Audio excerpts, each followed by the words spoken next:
Assalamualaikum warahmatullahi wabarakatuh. Saya Fadila Surya Pratama dari kelompok 2. Di sini kelompok kami akan menerangkan tentang pasar modal.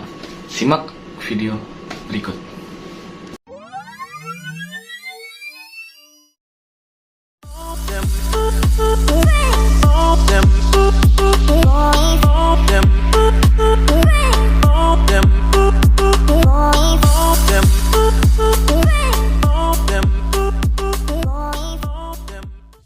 Pasar modal atau capital market adalah pasar keuangan untuk dana-dana jangka panjang dan merupakan pasar yang konkret. Dana jangka panjang adalah dana yang jatuh temponya lebih dari 1 tahun. Pasar modal dalam artian sempit adalah suatu tempat dalam pengertian fisik yang terorganisasi, tempat efek-efek diperdagangkan yang disebut bursa efek.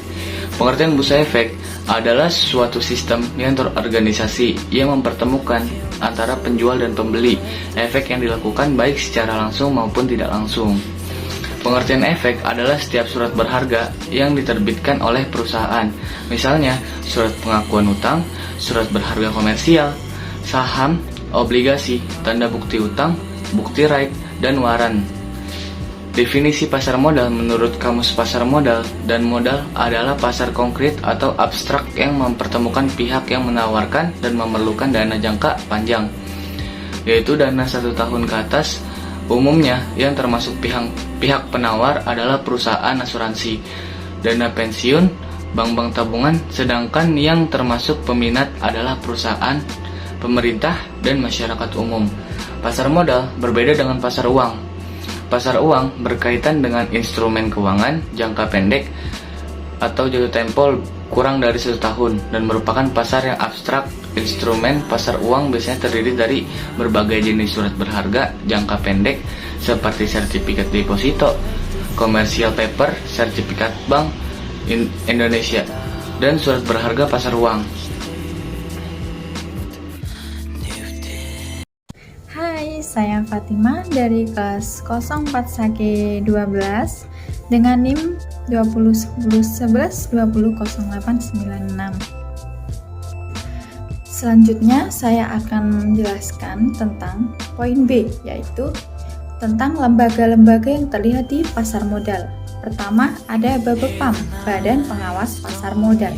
Tugas Badan Pengawas Pasar Modal menurut Kepres nomor 53 tahun 1990 adalah: pertama, mengikuti perkembangan dan mengatur pasar modal secara teratur dan efisien, serta melindungi kepentingan pemodal masyarakat umum.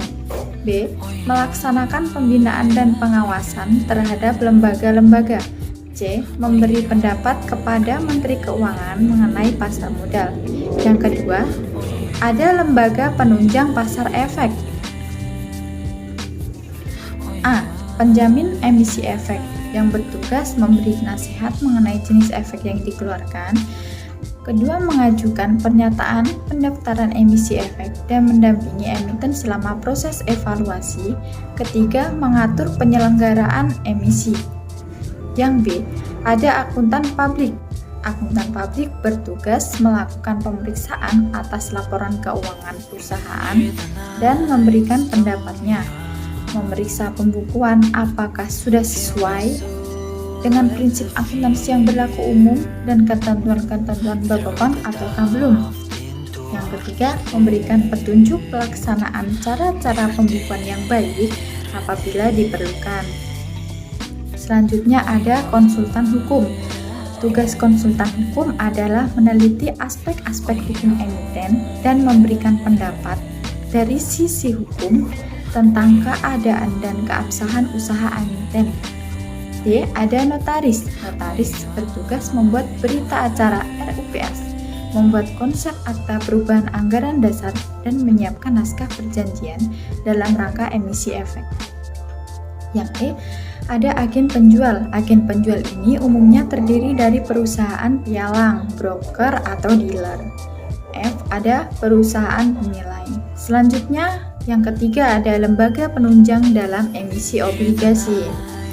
Dalam emisi obligasi, di samping lembaga penunjang untuk emisi saham juga dikenal sebagai Ada wali amanat atau trustee. Tugas wali amanat antara lain: pertama, menganalisis kemampuan dan kredibilitas emiten. Kedua, melakukan penilaian terhadap sebagian atau usaha seluruh harta kekayaan emiten yang diterima olehnya sebagai jaminan. Yang ketiga, memberikan nasihat yang diperhitungkan oleh emiten. Yang keempat, melakukan pengawasan terhadap pelunasan pinjaman pokok beserta bunganya.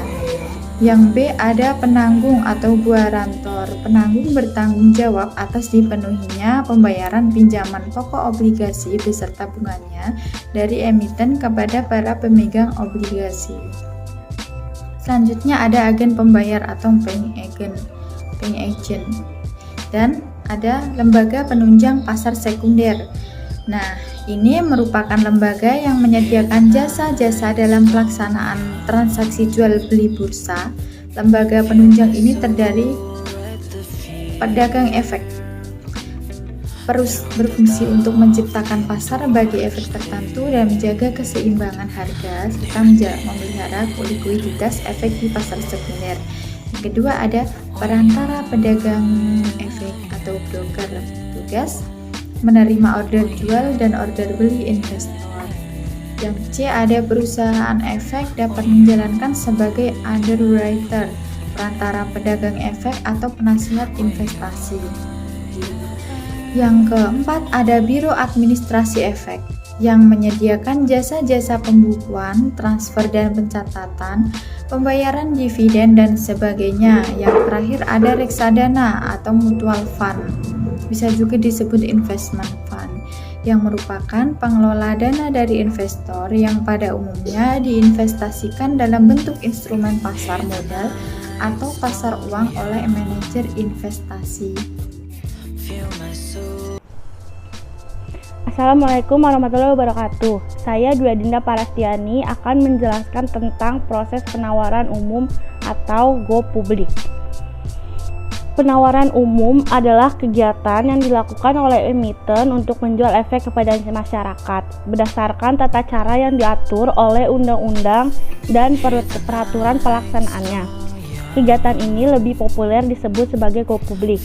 Nah, masih bingung kan? Biasanya kita nih sering dengar perusahaan A ini melakukan IPO. Nah, IPO ini adalah initial public offering. Nah, proses ini adalah proses ketika perusahaan yang sebelumnya tertutup menjadi perusahaan terbuka. Nah, perusahaan IPO adalah perusahaan yang sahamnya bisa kita beli secara bebas di pasar modal. Go public ini dapat menjadi strategi bagi perusahaan untuk mendapatkan dana dalam jumlah besar. Dana tersebut dapat digunakan untuk melakukan ekspansi, memperbaiki struktur permodalan, dan investasi. Ada lagi contoh keuntungan yang didapat perusahaan dengan adanya penawaran umum atau go public ini. Contohnya, yang pertama, dapat memperoleh dana yang besar dan diterima sekaligus tanpa ada termin-termin dengan melakukan penjualan saham. Yang kedua, proses untuk melakukan go public ini tuh relatif mudah. Jadi proses untuk melakukannya itu juga lebih murah gitu, harganya murah. Nah, yang ketiga, perusahaan go public ini dituntut untuk lebih terbuka karena masyarakat bisa melihat laporan keuangannya, sehingga perusahaan yang go public ini dituntut untuk melakukan pengelolaan yang lebih profesional. Keempat, memberikan kesempatan kepada masyarakat untuk memiliki saham perusahaan juga, sehingga dapat mengurangi kesenjangan sosial. Dalam hal ini tentu saja juga menuntut keaktifan masyarakat untuk mendapatkan informasi yang berkaitan dengan aktivitas di pasar modal. Yang kelima, emiten atau perusahaan ini tuh lebih dikenal oleh masyarakat. Nah, go public ini bisa menjadi media promosi yang sangat efisien dan efektif. Karena dengan go public, masyarakat ini bisa tahu, oh ini perusahaan ini tuh go public, dan masyarakat itu bisa searching dia tuh perusahaannya ngapain aja sih gitu. Jadi dengan go public ini bisa melakukan iklan juga. Nah, meskipun proses go publik ini tuh relatif mudah, namun ada beberapa hal yang harus dipersiapkan oleh pihak emiten agar prosesnya ini dapat berjalan lancar sesuai dengan perencanaan. Nah, yang pertama, tahapan untuk melakukan go publik. Yang pertama, proses penawaran umum saham dapat dikelompokkan menjadi 4 tahapan berikut. Nah, yang tahapan persiapan ini, yang pertama tahapan persiapan. Tahapan ini adalah tahapan awal. Jadi, perusahaan yang ingin go publik itu dia harus melakukan rapat umum pemegang saham dulu di perusahaannya dan meminta persetujuan para pemegang saham ini untuk melakukan go publik. Nah, ketika perusahaan ini sudah mendapatkan persetujuan dari para pemegang sahamnya, selanjutnya perusahaan menunjukkan penjamin emisi serta ke lembaga dan profesi penunjang pasar, yaitu penjamin emisi atau underwriter, merupakan pihak yang paling banyak terlibat membantu emiten dalam rangka penerbitan kegiatan saham. Kegiatan yang dilakukan penjamin emisi antara lain menyiapkan berbagai dokumen, membantu menyiapkan prospektus, dan memberikan penjamin atas penerbitan. Akuntan publik atau auditor independen. Nah, akuntan publik ini bertugas untuk mengaudit laporan keuangan calon emiten. Penilai untuk melakukan penilaian terhadap aktiva tetap perusahaan dan menentukan nilai wajar dari aktiva tetap tersebut. Konsultan hukum untuk memberikan pendapat dari segi hukum. Notaris untuk membuat akta-akta perubahan anggaran dasar, akta perjanjian-perjanjian dalam rangka penawaran umum, dan juga notulen-notulen rapat. Nah, yang kedua, tahap pengajuan penyataan pendaftaran. Ketika dokumen-dokumen yang sebelumnya itu sudah dilengkapi, terus juga udah mencari tadi tuh yang kayak akuntan publiknya, penjamin emisi. Nah, yang kedua ini tahapannya adalah menyampaikan pendaftaran kepada BAPEPAM atau Badan Pengawas Pasar Modal, hingga BAPEPAM ini menyatakan pernyataan pendaftaran menjadi efektif. Nah, yang ketiga, tahap penawaran saham. Pada tahapan ini, emiten menawarkan saham kepada masyarakat atau investor. Nah, investor dapat membeli saham tersebut melalui agen-agen penjual yang telah ditunjuk. Masa penawaran sekurang-kurangnya 3 hari kerja. D. Yang keempat, tahap pencatatan saham di Bursa Efek. Setelah menjual sahamnya secara perdana, selanjutnya saham tersebut dicatat di Bursa Efek. Nah, di Indonesia saham tersebut dicatat di Bursa Efek Jakarta atau BEJ, yang sekarang menjadi Bursa Efek Indonesia atau BII, dan Bursa Efek Surabaya, atau dicatatkan di kedua bursa tersebut. Nah, begitulah ada 4 tahapan untuk go publik. Nah, ketika 4 tahapan ini sudah selesai, artinya perusahaan tersebut sudah melakukan proses-proses untuk menjadi perusahaan yang go publik. Nah, sekian penjelasan dari saya. Terima kasih. D. Proses pencatatan di Bursa Efek Indonesia. 1. Persyaratan pencatatan saham. A. Pernyataan pendaftaran emisi telah dinyatakan efektif oleh BAPEPAM. B. Laporan keuangan diaudit akuntan terdaftar di BAPEPAM dengan pendapat wajar tanpa kualifikasi atau WTK Unqualified Opinion untuk tahun buku terakhir. C. Minimal jumlah saham dicatatkan 1 juta lembar. D. Jumlah pemegang saham minimal 200 pemodal atau satu pemodal memiliki sekurang-kurangnya 500 saham atau satu lot. E. Wajib mencatatkan seluruh sahamnya yang telah ditempatkan dan disetor penuh atau company listing sepanjang tidak bertentangan dengan kepemilikan asing atau maksimal 49% dari jumlah saham yang tercatat di bursa. F. Telah berdiri dan beroperasi sekurang-kurangnya 3 tahun. Pengertian berdiri: telah berdiri pada suatu tahun buku apabila anggaran dasarnya telah memperoleh pengesahan dari Departemen Kehakiman. 2. Persyaratan pencatatan obligasi. A. Pernyataan pendaftaran telah dinyatakan efektif oleh BAPEPAM. B. Laporan keuangan audit akuntan terdaftar di Bapepam dengan pendapat wajar tanpa kualifikasi atau WTK tahun buku terakhir. C. Nilai nominal obligasi yang dicatatkan minimal 25 miliar. D. Rentang waktu efektif dengan permohonan pencatatan tidak lebih dari 6 bulan dan sisa jangka waktu jatuh tempo obligasi sekurang-kurangnya 4 tahun. E. Telah berdiri dan beroperasi sekurang-kurangnya 3 tahun. F. 2 tahun terakhir memperoleh laba operasional dan tidak ada saldo rugi tahun terakhir. G. Anggaran direksi dan komisaris memiliki reputasi yang baik. 3. Persyaratan pencatatan reksadana. A. Reksadana tersebut telah memperoleh izin usaha dari Menteri Keuangan. B. Pernyataan pendaftarannya telah dinyatakan efektif oleh Bapepam. C. Nilai nominal saham reksadana yang ditawarkan minimal 10 miliar. D. Jumlah saham orang atau badan minimal 200 pemodal atau satu pemodal minimal memiliki 500 saham atau satu lot. E. Direksi manajer investasi memiliki reputasi baik. Selanjutnya akan disampaikan oleh teman saya.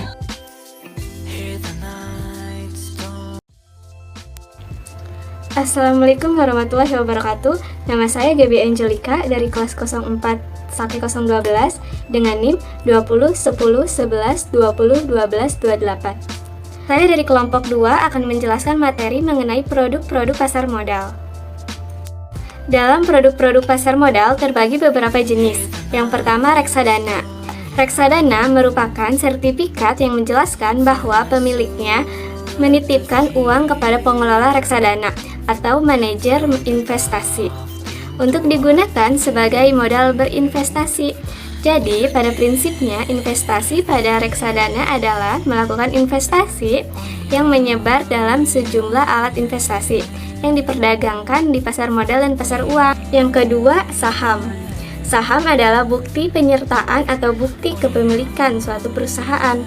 Pada pasar sekunder atau ketika diperdagangkan sehari-hari, harga-harga saham mengalami fluktuasi atau naik turun.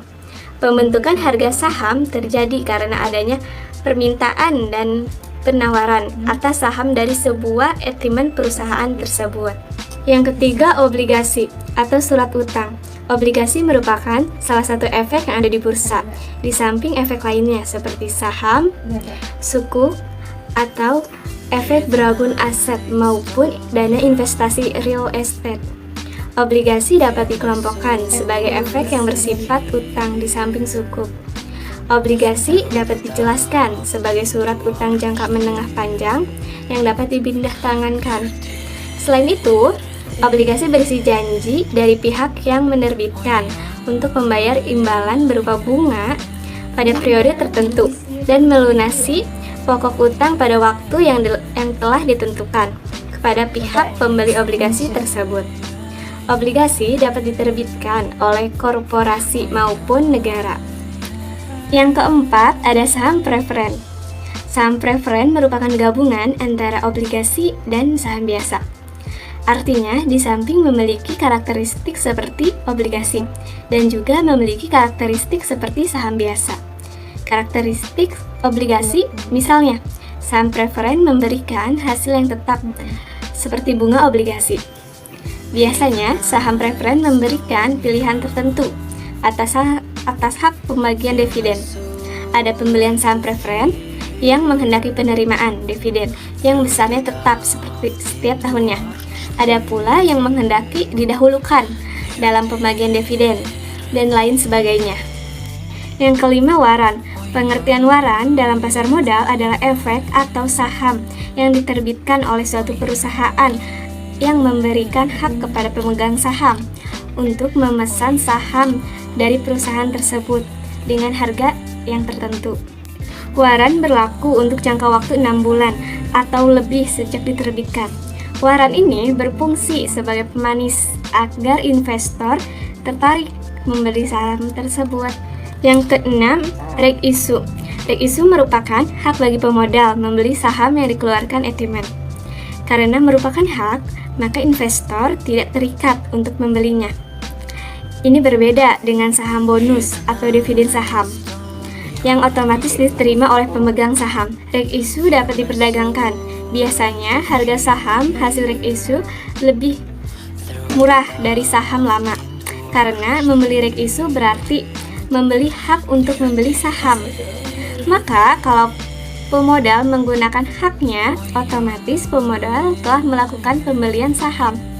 Dengan demikian, maka imbalan yang akan didapat oleh pembeli reg issue adalah sama dengan pembeli saham, yaitu dividen dan capital gain.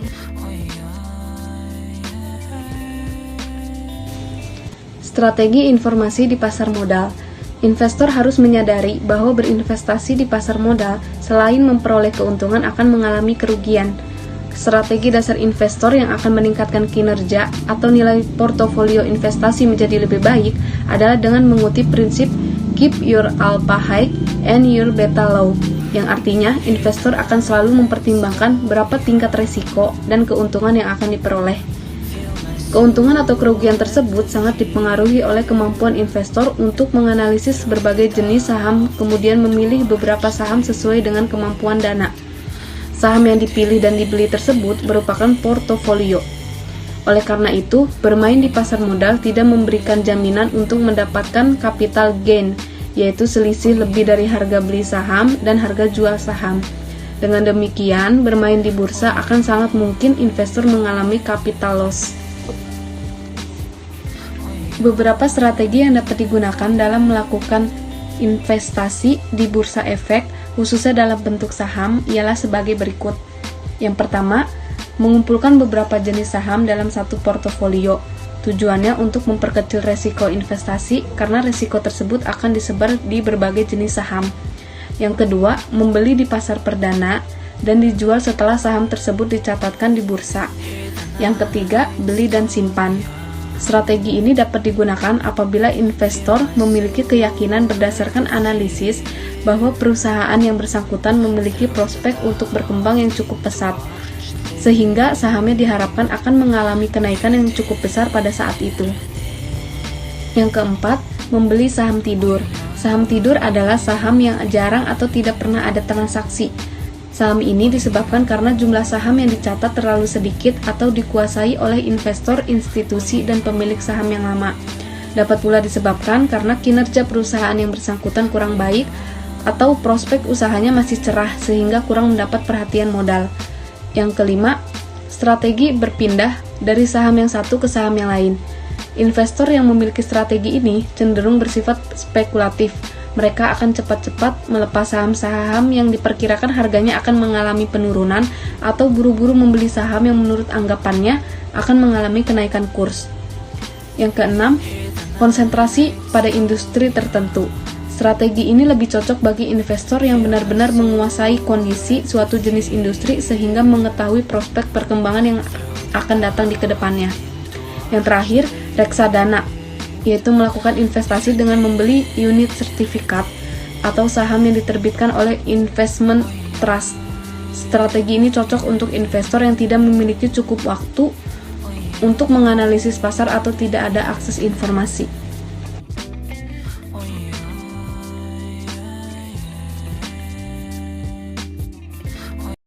Ya, saya rasa hanya itu yang dapat kelompok kami sampaikan. Kurang lebihnya mohon maaf dan sampai jumpa di pertemuan yang waktu. Wassalamualaikum warahmatullahi wabarakatuh. Dadah.